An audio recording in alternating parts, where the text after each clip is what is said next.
kaffaluu qabda si darbuun qabdu. Maqaa egaa duubee taa'uu dooktar bakka asin erga manguddummaa. No. Ammaas wanni hubachuu qabda abbaa miti ka abbaa intala dheetee duubee naa kenna jechuun hin qabdu ka. No Abbaa erga. intalaa. Anaaf Abbaa intalaa. Eenyu duubee naa kan? Tama jaalatte nutti himta nutu warra si jalatti qaba. Okay, rakkoo qabu warra amma ishiinis dalagatu turteenis dalagatu hin jira walitti aggaaccaanaa waliin jenne. Sa'aatii damee afur dalagutti irra dooktar. Okay, akkami. Yaa. Turumba duufi galatooma akkasii dhaabbadheetiin haasa'u jira wallaa karan deemu jira. Dhufaadha. Hayyee bakka. Dasii jara kan. Adde Muniira akka haadha siiqqee warra manfuwaa tokkotti waan jettu qabda ijoolleen araaramanii kunoo. Muniira. Asli ani onin daga ani ijoolleen tun Khadiir kuni as nu bira guddatee dhugaa rabbii bara 2017 gaafa ijoolleen tun wal bartee wal fuutu mucaan kun areeda kanan qabu haraa malee wallahi xiqqaa Harmakkee hodhee guddate ani wanni sun illee an hedduun gammadee dhuga Mul'atti bara Muniira. Waat rabbi yaa qaarii soo amantu baballee jita mee amma tokko asirraa Muniiraa naaf fidi doktor Muniiraa naaf fidi jechu jira maana baatiluu feetaan yaa Hayyee duubi. Akkanaaf hin gara biraatitti fudhannee jedhe hayyee. akkasii ani dhuguma rabbitti wallahi hedduun siifireetii isin dinqisiifadhee hedduun bakka silaan irraan tana Neetworkiin kayfiiti. dhuguma rabbitti silaa waan nama badhaasa waan namaan addaa qabaadde isiniin badhaasaa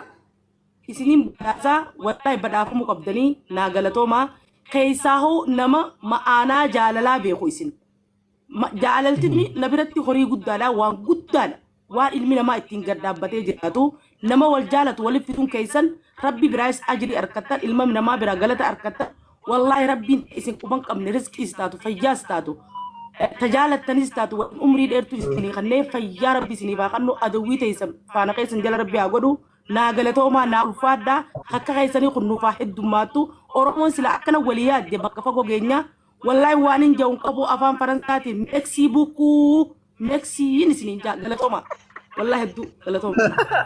Akkasii moo afaan faransaatiin galatoomfatamna bibi professional internationalitti. Nu ijaa bitaa fi mirgatti ilaaltii akkasittiin hubadha. Akkas. Akkasuma kanaafuu hedduu ulfaadhaa galatoomaa. Rabbiin bakka buune bareedduu tanaan jenannu. Rakkoo rabbii mana keessa hin naqini waldhaba rabbii mana keessa hin naqini jaalalaaf gammachuu maleedha. Namni gartee gammachuu namaa eegu rabbi gammachuu isaa eega. Namni gartee jaalala namaa eegu rabbi jaalala isaa eega. Warra rabbiin jaalala isaanii eegeef isinaa taasisu rabbiin agartee caayaa seenaa siyaatiisisu siin jenna akkasuma reedillee rabbiin agartee jiruu gaarii isaa jiraachisu warroota birallee warra yaada gaarii nuuf hawwan rabbiin agartee waan gaarii hawwuuf isin jaaladha isin kabaja ilmaan Oromooti. Jazakumullahu khairan. Rabbiin isin irraa jaalatuun isin jedha.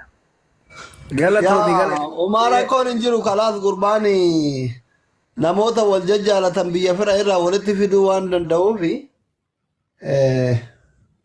Porosesii reedinsii xumuraa ani waan barbaachisu hin kafala ispoonsara sii tayaa reedinsii porosesii godha waan akka barbaachisu jechuudha ati ilillii qofa bitatee barbaachisaa ta'e ilillii waan ilillii sanillee amma hordoftoonni kiyya ispoonsara sii ta'uu danda'a. Asi maqaa kan irratti qaqqabaa waan ililliin bitatee dirree xiyyaaratti dhaqee simatuun kennaafi. Ispoonsara guutuu sii taane ati qophooftee tumaan bakka dhiqattee dibattee shittoo ofitti faagoote kuno ati manaa reedii ispoonsara sii taate carraa kanaan namoonni biyya barbaadan jirtan biyya feetan dhaquu yoo barbaadan reedii fooloo godhaa karaa keessaa dubbisa jaarsaaf jaartiin addaan fagaata wal dhufu kunoo ati seenallee sii galee miti waan ilillii kunoo ati seenatii fi sii duuna ispoonsara guutuu irraa taana hundi keessanuu immoo warri akka naafi fi Khadiir kanaa wal dheebattee jiraatte biyya barbaaddan isif fida. Profaayilii kiyya lakkoofsa fudhadha eeloodha. Keessattuu diyaaspooraan jaartii biyya kana fidachuu barbaadan Dubaay irraa, Kuwait irraa, Qaatar irraa as fidanii asitti taaptaaf gootanii tiriin ispoonsara ta'uufii barbaadan. Baay'ee namatti tolaame. Baay'ee miira isaa Kadirii fi naafis keessattuu ijoolleen keenya ka biyya faranjii jirtan ka jaartii keessan kaayiroo fidattanii asirraan ispoonsara ta'uufii barbaadan karaan banaadha. Thank you very much. Jinni galatoom. Kunoo ispoonsara guutuu manni kiyya si danda'eera waan inni jinni faan kun argitee Kadir ispoonsara guutuu ati uffattee dibattee suma guyyaa yoo akkam guddate guyyaa 15 keessa rabbi nu haa gargaaru insha Allah wacii danda'u ani cufuu yaala porososii reediisii fixa ati dirree xiyyaaraa qofatti eegu. Kana hoo jennu nuti atis isiinis ija keenya kan bitaattiif mirgaati. Nuti Harargee ta'uu keessirraa rakkoo miti isin Arsii ta'uu isiitirraa rakkoo miti. Isin obboleewwan keenya lamaan waggaa 6-7 waliin saahibaati. Ganda feetanitti dhaladha. Waan feetan deeggaraa nuti nun galchu. Kadir obboleessa keenya naafin obboleettii teenna obboloota jaalannu warra umriin nu gadiitii jennee warra abdannuuf isin jaalannurraa. Isin galami Kadir? Yaa dhugaa keetti Dr. Asbi. Akkasii naafi waan dubbatu qabda? Hundi keessanuu galatoomaa waan dubbadhuun qabu warri TikTok kanaa jechuudha. Wanta dubbachuu barbaadu ibsaaf Kadir dhimma biraata akkas walirraan qaban wallaata miila kaan qaldii godhanii haasaan sanillee waan sanis dhaaba. Ibsa ana keessaan dhufee wallahi si gargaara naafi dhaquu barbaadda nama jedhee na gaafate dhugaa rabbii dubbachuuf barreeffamni isaan hundi ni jira. Waan barbaaddu mana kiyyatti si qarqaara waan kana godhuu dandeettaa nama naan jedhe inni qoosaaf yaada girrigirri godha malee ilaalcha biraatitti hin fudhatina nama 2600 jala jirtan kan dhimma biraa walirraan qabani dhimma isaanii takka illee wanni nu jidduu jiru hin jiru akka nama kamuu yoo namni waliin mufachuu danda'a garuu dhimma kiyyaa fi dhimma isaa wanni jiru takka illee hin jiru ibsaallee ilaalcha biraan qabaatinaafi jechuuf lamin yaada kana inni mataa isaa osoo waan kun onnaan ta'in dura na gaafatee waan jiruuf jechuudha. Okay. Ibsaan no Kadir. Doktor Saadiqee fi Saadiq keenya tokkottu jarri wal jaalata. Furmaata laali dubbisi. Akkamitti akka walitti finnumee wanni jeejetan dubbii gaafa san naafii gaafadhee ture. Na erganii jechuu ijoolleen waan kana goonaa janii. Eegasiis deebisee samooni san keessa naafini paaspoortii harkaan qabuu naan jetti. Sii galee? Kadiris akkanuma quba qabanii beeka waan kanas akka waan kanas eegaluu dafoonni kana jechuudha. Sani dhugaa ishiiti namni akka biratti isin fudhannee isin jechuu barbaada. Ani akkan jaartii qabu namoota ni beekanii qalbiidhaa waan ajandaa TikTok kanaan jecha akka karaa biratti nurraan fudhannee hundi keessanuu Kadiris dhimma kana yoo ol qabatee kanatti arti taate Kadir kan jedhiifama isin jechuu barbaada galatooma. Amma illee girrisaa qabdaa Kadir illee akkasuma girrisaa qaba warra waraana qabu. Akka waraanni keessanillee tasgabbaa'uu fi akka isin araaramtan quba qabaatu akka gaaf kan Geetaachoo Raddaatii fi eenyu ka Itoophiyaa maajoor eenyu sigaaraa Keeniyatti waliin aarsan sanitti mee takkaa silaan sigaaraan asirra jirtu gaasirra ooyifii wal gaafadhamee afoo naa illaa isin lamaan obboleewwan tiru.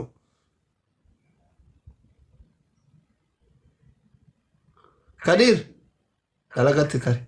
Sudan kena dalagata daf qabu. Ol fitara bi jafo na illa jira zanni gidun kai sanjiru le jira chulle bat. Eso harren intel ka wala chasitu.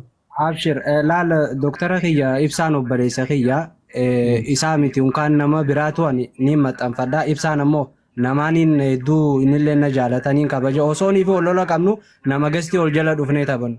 Ani duras wanni walitti dubbanne akka yaadutti waanuma hubannoo inni dubbatee irratti hubannoo walii kennuudha malee wanni akkasitti gartee walitti jechuun waan irra wal lollee hin qabne jechuudha. Amma namoonni hedduun maal fudhata ibsaatiitu naafii irraa fudhachuuf Kadir manaan hin jedhan. Haa fudhatu obboleessa kiyya maa namni saabonni jaartee olii dhiisuun turre rakkoon qabu. Maaliif wanni kiyya waan ibsaati wanni isaa waan kiyya walirraa fudhannee walirraa nyaachuu dandeenya yoo rakkate nama na cinaa dhaabbatu yoo inni rakkate nama cinaa dhaabbatu obboleessa kiyya ibsaa qaalii nama afuunaan illaahi siin jedha ammarra yeroo ammarra dhaabbadhee mana obboleessa keenya asliitti waan si muufachiise yoo jiraate duras waliin arrabsine jecha hamaan akkasitti jedheen illee qabu innillee jecha hamaan aan jedhen qabu kanaaf yoo immoo mufiin jiraate ta'eefu afuunaan illaa. Siifi warroota amma fakkeenyaaf sii deeggaranillee warra gartee yaadirran wanti ijaanillee ani jibbaa waan takka hin qabu ijoolleen carcara obboleeyyan kiyyaa waan fedhe isoote ammoo biyya Oromoos waliin qabnu nuti Oromoodha carcara arsi hundi keenyaa'u galli keenya eessa ilmaan abbaa tokkooti kanaaf bakka walirraa dheenuun jiru har'aati asliin arranatti aaree boriyoo kadiirii rakkatee dhukkubsatee hospitaala ciisuu harkee natti usta. Inus maaliif lammii keeti dhiiga keeti unkaan naamiti nama hin beekneewu biran darbitu garaan biras hin darbu kanaaf hedduu isin jaaladhaa galatooma hundarra caalchisee wallaahi obboleessa kiyya aslii hedduu galatooma dhugaa waan siif reedillee haa ta'u wallaahi waan inni isin hinjuun qabu galatoomaa dhugaa dubbachuu. Wallaahi maaliif jennaan ani tokkoffaa namni jaalateetii miti haadha jechuun namootuma akka malee itti hubatee ani haadha warraa kiyyaa ni jaaladha. Hedduudhaan ittiin illee boona. Dhugaa jechuun isin akka feetanitti illee fudhadhaa. Isinlee hedduu nama na jaalatu. Nama nallee kabaju. Nama unkaan ka'anaaf isii wal lollu nama na arrabsu jala deemtee nama hojii wal lolti koomentiin hin argaa aslii keenya dhugaa dubbachuuf naaf jechuudha. Kanaafuu waanuma takka takka bakka jechuun jidduu keenya akkumaatuu jettee san hubannoo dhabu maatu wanni nu godheef malee anaaf isin jibba lafee akkasitti illee walirraa hin qabnu warri ammoo nikaadhaaf yaaddooftan nikaan wanni jedhee hin jiru akkasitti hubadhaa piliis walitti aarreetuma gartee jechuun waanuma haalaatuma ni beeka ana caalaa asliini waanuma saniitu addaan nu fageesseef malee jibbaa wanni akkasitti addaan nu fageesse hin qabnu.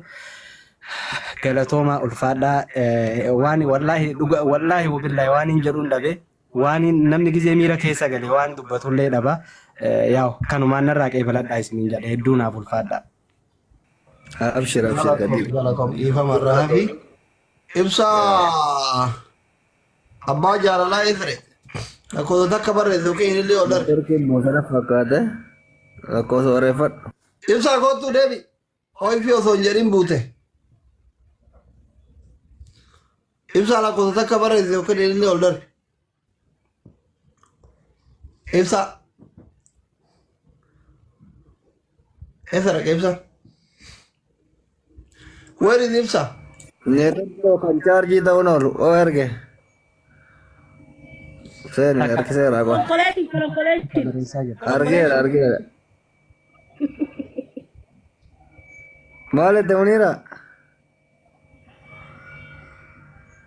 Neetworkii isaatti malee harkiseera.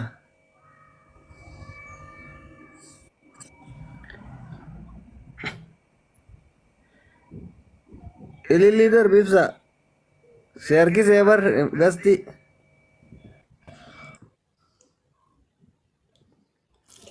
jara keenya naaf kolchaa ishee dhiifama hunda keessanuu kadiir dhaggeeffadheen ture haasoo fe'uudhuman dhaggeeffadhuuti baatiriin irra dhaame mobaayila laala suppermaarketa keessan jira mobaayilli kanarraan hidhee ture dhaame akka waan beekaa deemee akkanatti fakkaatee aareetiin uummata suuqiis waayifaa gaafadhee waayifaa isaaniitti naqusseen. Okay, amma inni dhiifama afooyna illaa jeeraa oofii karabbiiti. Dhimmi dhuunfaa isin walitti qabdanii jiru waluma sirreeffatuuf wannoo jettanii afooyna illaa jedhi ibsaa kenne bakka malee jiraatte. Fira dhaamuun mala. Hamtuun hin jiru. Wallaahi kan namni akka miidiyaa kanarraa jaaladhu si itti taphattuus ittiin taphatan kadir malee hammeenya biraa takkas isaan qabu ni beekaniinis nama akkaan jaalatu nama akkaan kabajusi. Kadirii waliin akka saayibatti ilaalaa akkuma fe'ee kana miidiyaa gubbaratti jechuudha. Kadir kana keessatti yoo hawaan simii ta'ee akka malee natti aarti ta'e dhaafoon illaa jechuu barbaada. Akkasuma hordoftoota keessillee ani ni beeka ni mala jedhee beeka wallaahi Kadir. Wallaahi Kadir ni beeka Kadir qulqullu ammas baay'ee lolli Kadir irraa ka'e naaf Kadir waliin lolchiifne bakka inni waliin lolchiise naaf beeka malee naaf Kadir iddoo adhallee boru inuma wal loluufillee taa'u nama lakkiyyan beeka naaf Kadir ni beekti naaf inuu. Akkasii galatoomaa ulfaadhaa dooktar deemu karan deemu jira galee wal dhageenya akkasutti. Ati yoo gara keenya gara waan jaalanne kun laallee nutti soddomuun barbaadu sitti fun. Dooktara keenya wallaahi kara keessan kana asila. Manaajara kara keessaniitu naatti ta'e baratu quban qabdu malee. Noor jechuun amma waan laallanne siin jee. Mana laallanne. As baasi kaanutti. Gabbara hagan dalagadhu jeetin gabbara amma harkaan qabu. Saniif dhufeessee waliigallee taa'utti hin jiraara. Duubee fuudhi suutatti kafalta biyya faranjii jirtame akkuma tiraa kafaa duubee mana faa duubee bitan kanatti. Anuu gaafa san duubee fuudheetiin saayiba kiyyarraa guutuu kafalee akkamitti intalli si koomandoo na darbite ka jedhu. Duubee fuudhee dalagadhee kafale kanaafuu ibsa atis fuutee kafaluu qabda si darbuun qabdu. Maqaa egaa duubee taa'ee dooktar bakka asin erga manguddummaa. No ammaas wanni hubachuu qabda abbaa miti ka abbaa intala dheeyxee duubee naa kenna jechuun hin qabdu ka. Abbaa intalaa. Eenyu duubee naa kan? Tama jaalatte nutti himta nutu warra si jalatti qaba. Okay, rakkoon qabu warra amma ishiinis dalagatu turte anis dalagatu hin jira walitti gaachanaa waliin jenne. Saadi damee afur dalagutti irra dooktar. Okay, akkasi. Yaa. Turumba doo kiyya galatooma akkasii dhaabbadheeti naasa'u jira wallaahi karan deemu jira. Ifaadha. Hayyee. Dasii jara kan. Adde Muniira akka haadha siiqqee warra manfuwaa tokkotti waan jettu qabda ijoolleen araaramanii kunoo. Muniira. Asli onin daga ani ijoolleen tun Khadiir kuni as nu bira guddatee dhugaa rabbii bara 2017 gaafa ijoolleen tun wal bartee wal fuutu mucaan kun areeda kanan qabu haraa malee wallahi xiqqaatu. Harmaqee horee guddate ani wanni sun akka an hedduun gammadee dhuga. Dullatti bara Muniira.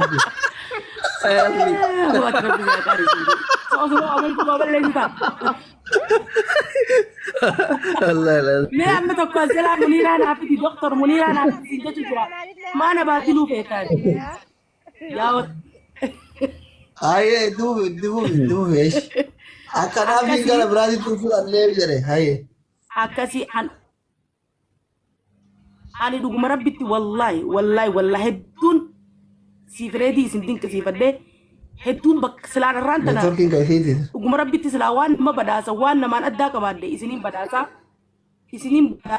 wallahi badhaafamuu qabdanii naa galatoomaa keessaa hoo nama ma'aanaa jaalalaa beeku isin jaalaltinni na biratti horii guddaadha waan ilmi namaa ittiin gaddaabbatee jiraatu nama wal jaalatu waliif fituun keessan rabbi biraayis ajrii harkattan ilma namaa biraa galata harkattan wallahi rabbiin isin quban qabne rizqiis taatu fayyaas taatu tajaalattanis taatu umrii dheertuu isinii kanneen fayyaa rabbi isiniif haa kennu adawwii teessan faana keessan jala rabbi haa godhu naa galatoomaa naa ulfaadhaa akka keessanii kun nuufaa heddummaattu oromoon sila akkana walii yaadde bakka fagoo geenyaa wallahi waan hin jawun qabu afaan faransaatiin meeksii bukuu meeksiin isiniin galatoomaa wallahi hedduu galatoomaa. Akkasii moo afaan faransaatiin galatoonfatamna bibi professional internationalitti.